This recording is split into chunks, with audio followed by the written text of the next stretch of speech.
We're hating on people's Letterboxd accounts today.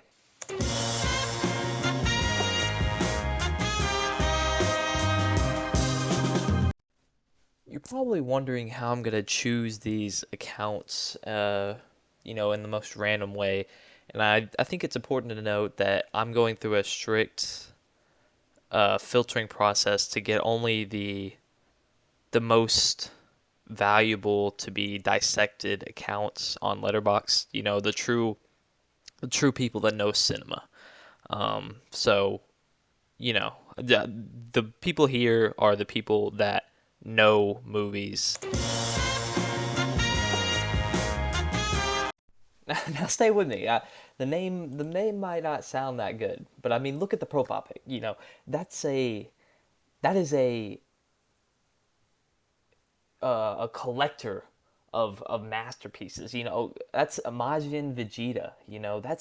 That's a guy that knows what entertainment truly is, and truly is a fountain of inspiration to the Letterboxd community. I know his name might not shout, you know, professional movie reviewer, but this guy has 11 movies reviewed. I mean, this guy's if we're not counting this guy, I mean, what are we talking about?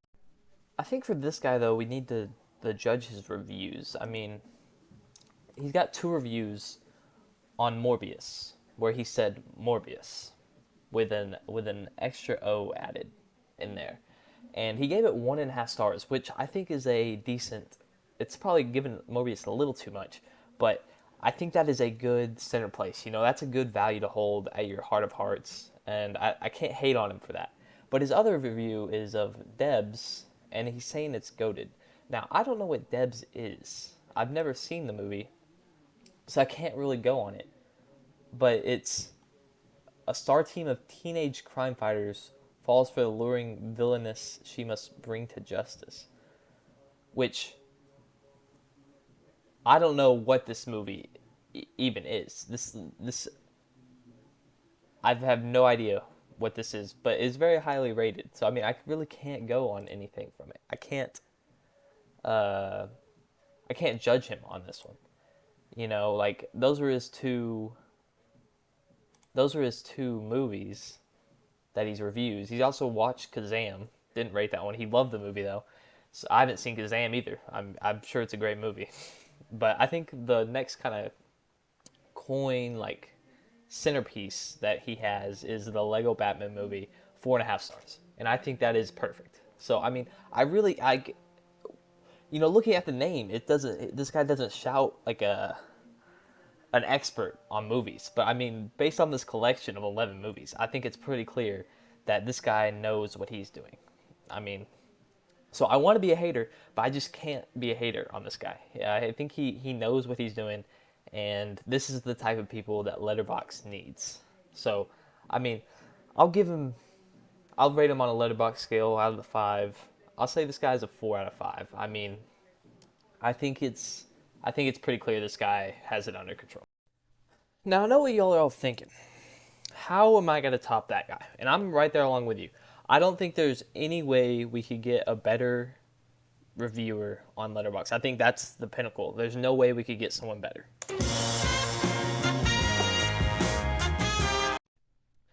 Now, Jonkler Cinema isn't, no average movie reviewer. I mean, this guy's a real pro. I think what you want to look at for this guy is definitely the amount of films he's watched. I mean, he's got 591.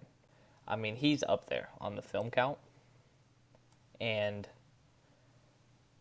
also, what I think is important is looking at the rating distribution. I mean, with 591 movies, like you got a pretty good bell curve, and I like the bell curve that he's got. I mean, he's sitting heavy at that 3.5 star margin. It might be a little skewed to the right, maybe. I think I'd like to see a little more 3 stars. But I think what I also like to see is that he has a lot of 1 star. Like he has more 1 stars than he does, or more like half stars than he does 5 stars. So this guy, he keeps it balanced.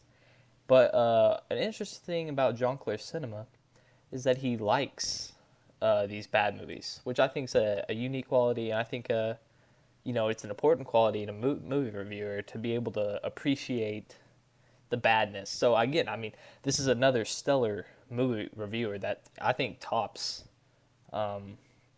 what the previous guy had.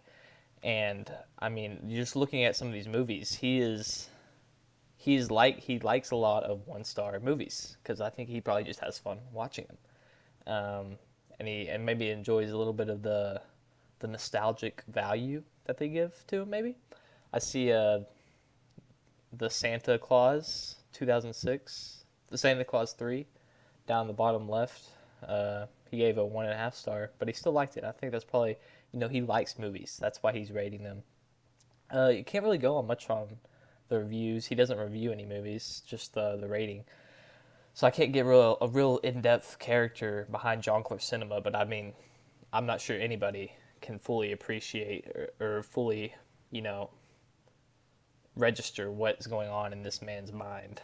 I think he is probably the peak Letterboxd user, though. I think Jean-Claude Cinema, I'm going to have to do it. He gets 5 out of 5 on the scale. I mean, I don't think you can find a better Letterboxd, critique or critic user.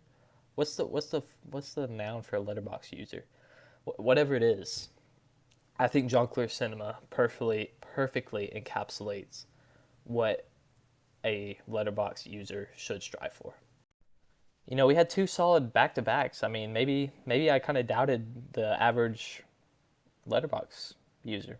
I guess maybe they're not all bad.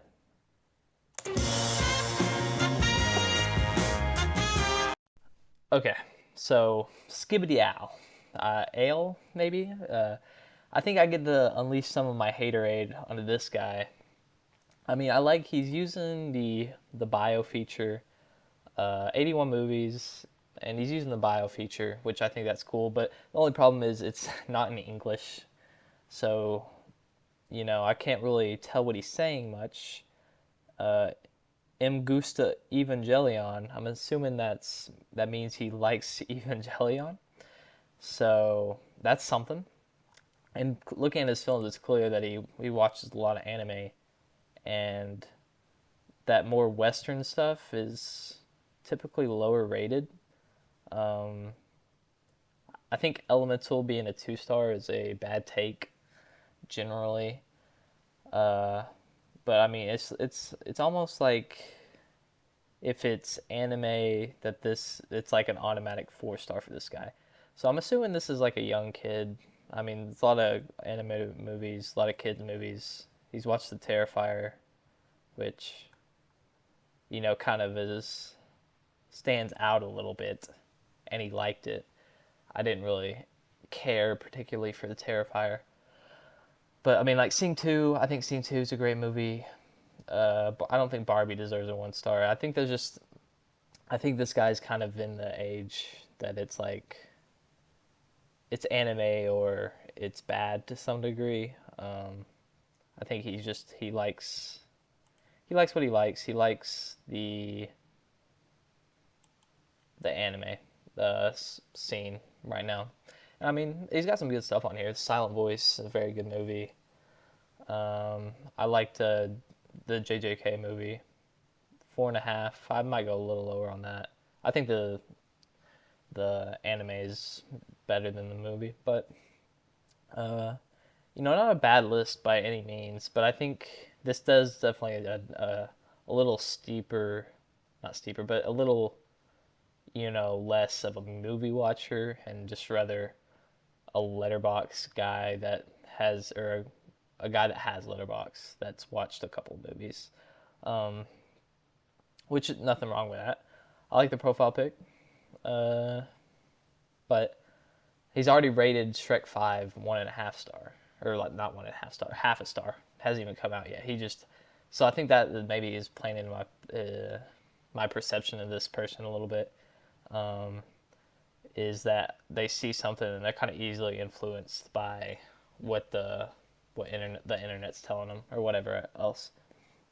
But I mean, he's got La La Land, so there's like a few like standout things that it's like, why does he watch this? Or so, but you know, I think it's nothing terrible, but I mean, it's definitely not Jongleur cinema.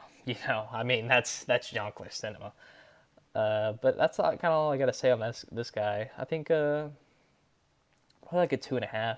This is probably average, and not because he's average, but it's just there's some downsides and a lot of upsides, a lot of downsides of this guy, I think. And I think as this Letterboxd account gets older, he'll add some more, you know, traditional films in here, maybe round it out a little bit better. So I mean, there's high growth for this guy, but I do think right now it's going to be a 2.5, and definitely the worst Letterboxd that we have had today, in my opinion. So I got to do a little bit of hating on this one, but I mean, can't all be winners.